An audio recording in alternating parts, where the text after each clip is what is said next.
When Billy Graham passed away in 2018, his children made a surprising discovery in his study in North Carolina. Hidden in drawers and cabinets were personal writings that revealed the inner struggles of one of America's most well-known preachers. These journals uncovered startling details: his crisis of faith that nearly ended his ministry, the real story behind his connection to Nixon, and honest admissions about his deepest regrets. The man who had inspired millions on television had been holding back part of his story, until now. Billy Graham was born on November 7, 1918, just before World War I ended. He was raised on a large dairy farm near Charlotte, North Carolina. His parents, William and Morrow Graham, owned a 300-acre farm with over 70 cows. Billy's early life was shaped by hard work. Each day, he had to get up early to milk 20 cows and repeat the task after school. This daily routine built his discipline and a strong sense of responsibility. At the age of 15, an unusual event left a lasting impression on him. After the end of Prohibition, his father had Billy and his sister drink beer until they became sick. This strange experience turned Billy away from alcohol for good. As a teenager, he seemed like any ordinary boy, more interested in baseball and girls than in religion. Yet that same boy would one day deliver sermons to millions around the globe. Eventually, his preaching reached over 2 billion people through television and radio. It's remarkable that someone from such humble beginnings made such an extraordinary global impact. Things began to change when Billy turned 16. In 1934, a revival meeting in Charlotte led by evangelist Mordecai Ham was taking place. That same year, a group of local businessmen had prayed on the Graham farm, asking God to raise someone from their town to spread his word. Initially, Billy didn't want to attend the revival. A local youth group had rejected him for being too worldly, and he wasn't drawn to religious events. But a persistent farmhand named Albert McMacken kept encouraging him to go. Eventually, Billy gave in. Something powerful happened at the revival. Though he couldn't recall the preacher's exact words, Billy felt deeply touched. It was as though a voice spoke directly to him. He described the feeling of his feet growing heavy as he walked forward to dedicate his life to Christ. That decision changed everything and eventually led to countless others hearing the message of God through him. Billy's path wasn't without difficulty. At 18, he enrolled at Bob Jones College but had a hard time fitting in due to the strict rules. After just one semester, he nearly got expelled. The college founder even told him he likely wouldn't succeed beyond being a small-town preacher.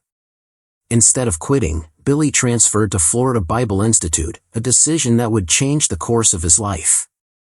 At his new school, Billy found more encouragement and room to grow. He practiced preaching in unique ways, delivering sermons to birds, trees, and even alligators near a river. One night in 1938, while walking on the school's golf course, he struggled with doubts about his future. Kneeling in the grass, he told God, "I'll do whatever you want." That moment marked a turning point in his life, confirming his commitment to become a preacher.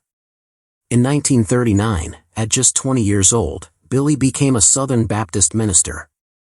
Although he had been raised Presbyterian, he admired the Baptist tradition and chose to be baptized by immersion in a lake, rather than the sprinkling he received as a child. His ordination reflected the confidence others already had in his ability to share God's message, even at a young age. Billy Graham's rise as one of the world's leading evangelists began during and after World War II. At the age of 25, he gave his first Youth for Christ sermon on May 27, 1944, in Chicago. More than 2,000 people came to hear him speak. This marked the beginning of something monumental. Soon, he was traveling throughout the United States, Canada, and Europe, speaking at rallies and helping to establish Youth for Christ chapters.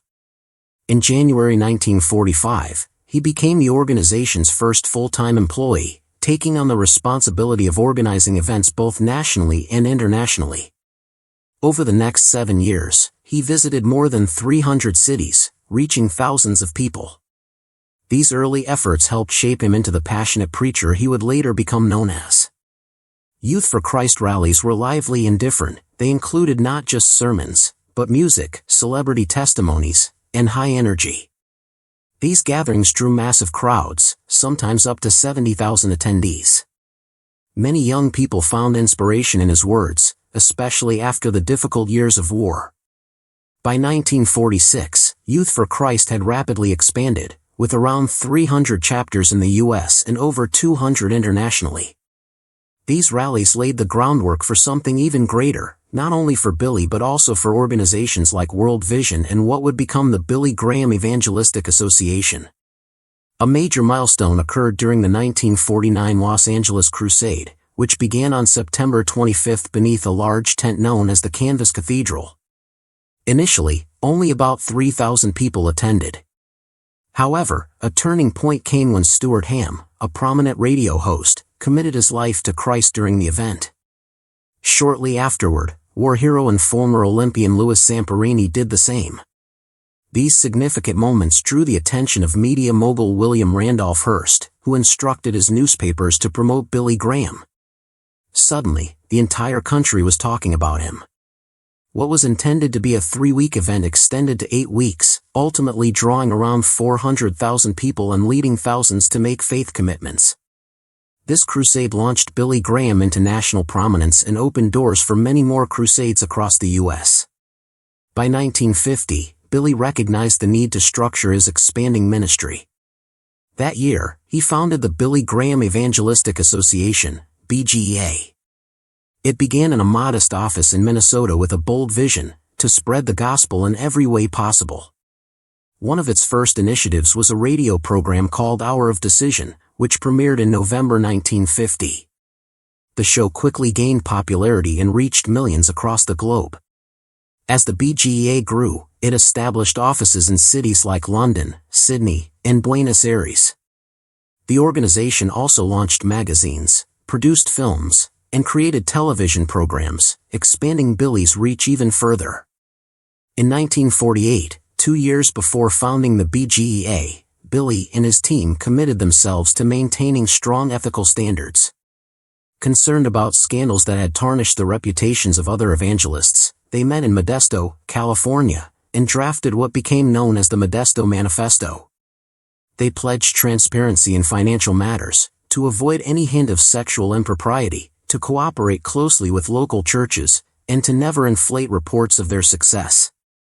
These principles became the cornerstone of the ministry's operations and helped earn the public's trust. Billy Graham's influence transformed how the Christian message was shared worldwide.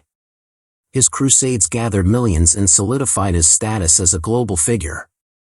In 1954, he held his first major international event in London, which lasted 12 weeks and attracted more than 2 million people. This marked the launch of his global mission, blending large-scale events with media outreach and support from local churches to reach more people than anyone had before.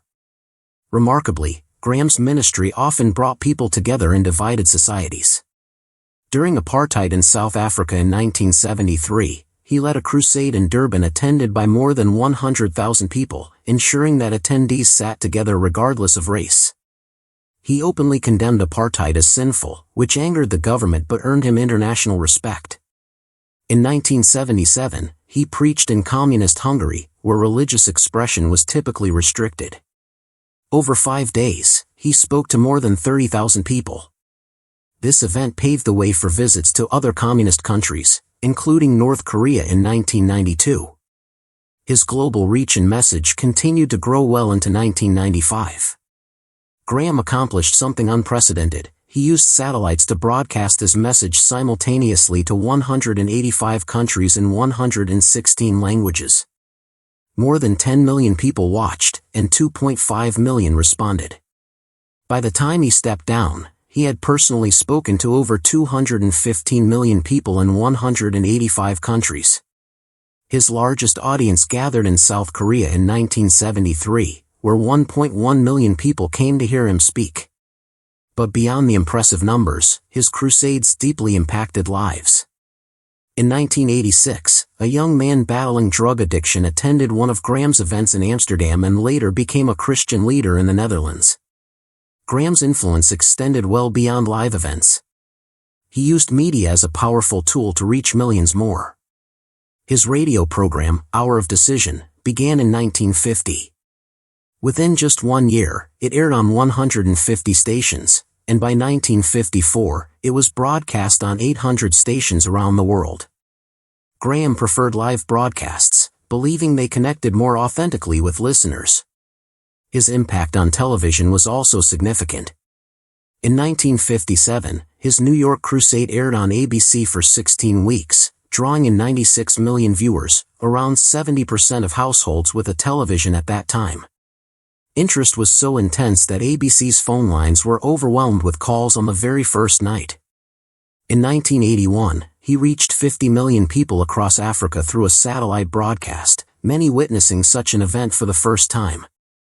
His team even transported generators to remote areas to power their equipment. He also reached people through the written word. Graham wrote a newspaper column called My Answer, published in hundreds of papers and read by 5 million people. Even in his later years, he welcomed new technology. In 1989, he launched one of the earliest Christian websites where visitors could chat with counselors about spiritual concerns. By 2008, his online ministry was helping over 1.5 million people each year.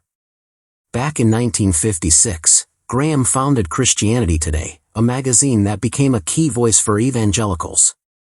The idea came to him late one night, and he stayed up writing out his vision. He and his team raised the needed funds and mailed free copies of the first issue to Protestant pastors across the country.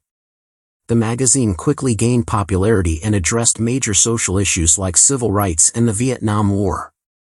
Despite early financial challenges, it grew into one of the most respected religious publications in the world. Billy Graham's life took a pivotal turn in 1949 when his faith was tested. At 30, he was already a well-known preacher, but he began to question the Bible, something completely unfamiliar to him, as he had always accepted it without doubt. His friend Charles Templeton, who was studying at Princeton, played a role in these doubts by challenging how the Bible aligned with modern thinking. Graham began to wonder if he could fully trust the Bible, which deeply troubled him, especially with his most important event, the Los Angeles Crusade, just weeks away. If he didn't believe in the Bible, how could he preach it with conviction? Feeling confused and uncertain, Graham sought clarity at Forest Home, a quiet Christian retreat in the California mountains. There, he hoped to find guidance. He spoke with Henrietta Mears, a respected Christian educator, and others who advised him that abandoning faith in the Bible could lead to a loss of faith altogether. They encouraged him to seek God's help. One evening, Graham walked alone through the woods and stopped at a tree stump. Placing his Bible on it, he prayed. He admitted he didn't have all the answers but chose to trust the Bible by faith. He said, "I'm going to believe this is your word even if I don't understand everything." From that moment on, Graham felt an incredible burden lifted. He described a powerful sense of God's presence that moved him to tears. This marked a major turning point for Billy Graham. When the Los Angeles Crusade began on September 25, 1949, he had transformed into a different kind of preacher. He spoke with boldness and passion, often beginning his sermons with "the Bible says." People could sense the deep conviction behind his words. Originally planned for just 3 weeks, the crusade was extended to 8 due to overwhelming public interest. More than 35,000 people attended, and 3,000 committed to following Christ. Media mogul William Randolph Hearst instructed his editors to promote Graham, catapulting him to nationwide fame. From that moment on, Graham never looked back. He went on to become one of the most influential evangelists in history. Throughout his life, he preached to over 215 million people across 185 countries. His largest audience gathered in South Korea, where 1.1 million people came to hear him. His clear and simple message centered on the Bible helped millions grasp and embrace the faith. That night by the tree stump in Forest Home didn't just reshape Billy Graham's path, it altered the future of evangelical Christianity. Graham had close ties with several U.S. presidents, but his relationship with Richard Nixon stood out the most. He first met Nixon in the 1950s while Nixon was still a senator, and over time they developed a strong bond. By 1968, Graham was so deeply involved in Nixon's presidential campaign that he wrote memos and offered strategies to gain evangelical support. he served not only as a spiritual advisor but also as a political asset. Between 1969 and 1974, Graham made 30 visits to the White House, occasionally even staying overnight. He prayed at Nixon's 1969 inauguration, calling him a leader chosen by God, and offered counsel on major issues like the Vietnam War. In one particularly controversial instance, Graham even suggested bombing dikes in North Vietnam if peace talks failed, a move that could have caused massive civilian casualties, highlighting just how involved he had become. Despite the unfolding Watergate scandal, Graham remained loyal to Nixon.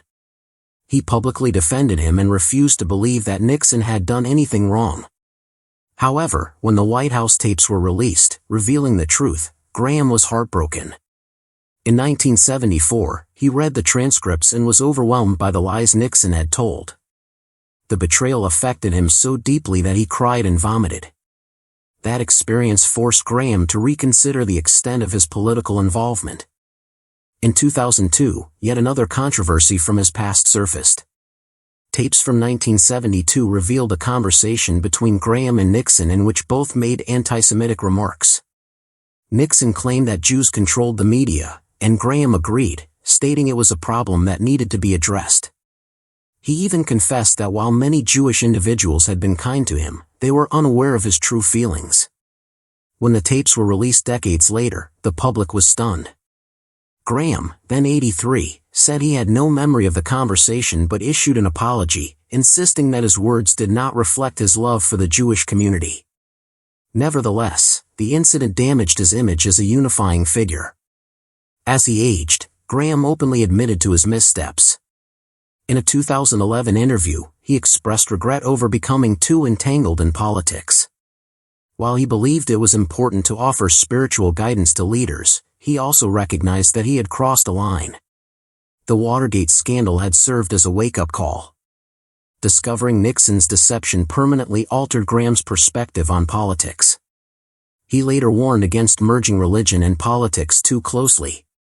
In 1981, he even voiced concerns about religious groups being manipulated by politicians, arguing that such alliances could harm both faith and the nation. One of his most debated decisions came after Nixon's resignation in 1974. Graham encouraged President Gerald Ford to pardon Nixon, believing it was essential for national healing. He reached out to Nixon to offer comfort and personally urged Ford to take action. Graham also publicly supported the pardon, arguing that it was necessary to move the country forward. When Ford ultimately pardoned Nixon, many Americans were outraged, but Graham stood by his position. His strong influence over political leaders showcased both his power and the risks of becoming too politically involved. While many admired his guidance, others criticized his closeness to political figures. These events became a defining part of Graham's complex legacy. In 1953, Billy Graham did something shocking.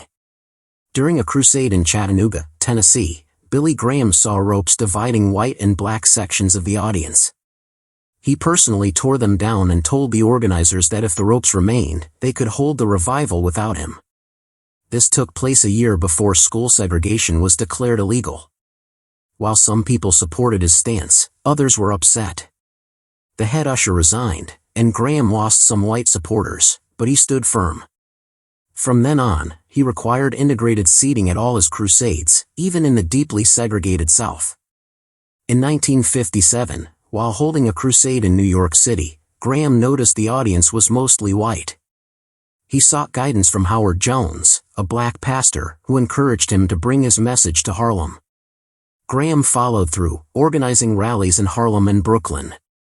These events attracted thousands of black attendees, changing the makeup of his audiences. However, not everyone was pleased. He received hateful messages and slurs from segregationists. In 1964, shortly after the devastating church bombing in Birmingham, Alabama, Graham held an integrated crusade there.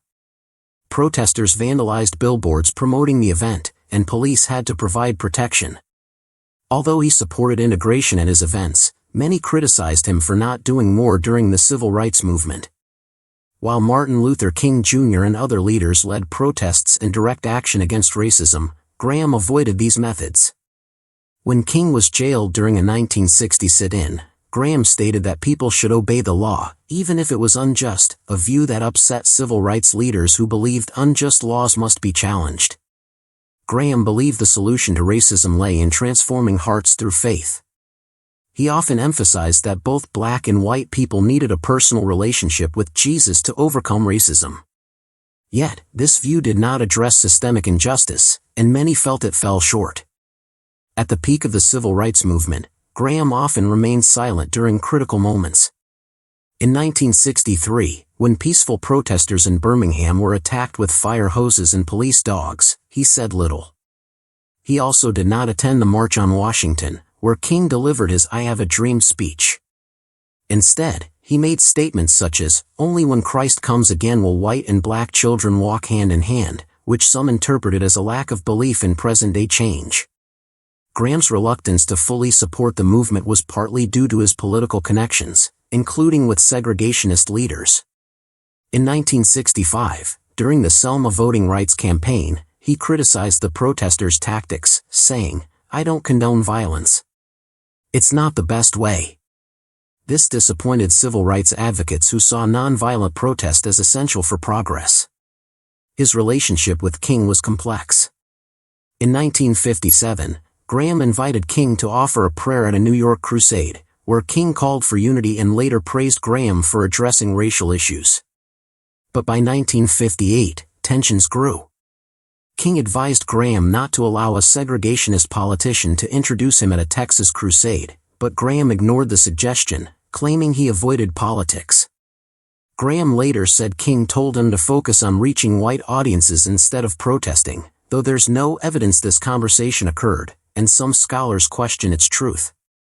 Graham's stance on race often seemed inconsistent. While he insisted on integrated seating, he sometimes allowed segregated choirs. After the Selma violence in 1965, he preached in Tuscaloosa, Alabama, saying he wouldn't discuss local issues, only the gospel. Many saw this as avoiding difficult conversations about racism. In a 1960 article, he argued that forced integration wouldn't work because you can't make people love each other by force. While he supported some changes, his words often upheld the existing system. Later in life, Graham acknowledged he could have done more. In 1989, he admitted, "I wish I had done more for civil rights when I was younger." Some people respected his honesty, but others questioned why someone with his platform hadn't taken stronger action. Billy Graham's life was filled with love, trials, and deep faith that moved millions. His marriage to Ruth Bell Graham resembled a fairy tale. They met in 1940 at Wheaton College, when Billy was working on a furniture truck and saw Ruth for the first time. He spent a whole month gathering the courage to ask her out. Their first date was to hear Handel's Messiah on December 15, 1940. Ruth had always wanted to be a missionary in Tibet, but she felt God had another plan for her. After praying and reflecting, she chose to marry Billy, believing she could support his mission work in her own way. They married on August 13, 1943, just 2 months after graduating from Wheaton College. Their marriage lasted 63 years, ending only when Ruth died in 2007. Though Billy traveled frequently for his ministry, they stayed connected through daily phone calls, time apart, and nightly prayers when together. Ruth once said, "I'd rather have a little of Bill than a lot of any other man," showing her deep love and support for him. Like any couple, they had disagreements. When Billy told Ruth she couldn't drive after she wrecked their car, she joked that Abraham never took Sarah's camel away. Billy often said Ruth was the strongest influence in his life and the foundation of their family. Over time, his Christian beliefs evolved. Initially, he followed strict fundamentalist teachings, but he began to see things differently. He opened his ministry to include people from diverse Christian backgrounds. In the late 1940s and 1950s, he worked with mainline Protestant churches and even Catholic groups. This upset some early supporters but helped him reach a broader audience. By the 1960s, his events attracted massive crowds, sometimes over 100,000 people. Billy was determined to spread Jesus' message to as many as possible. He believed the Bible was divinely inspired but didn't support rigid interpretations.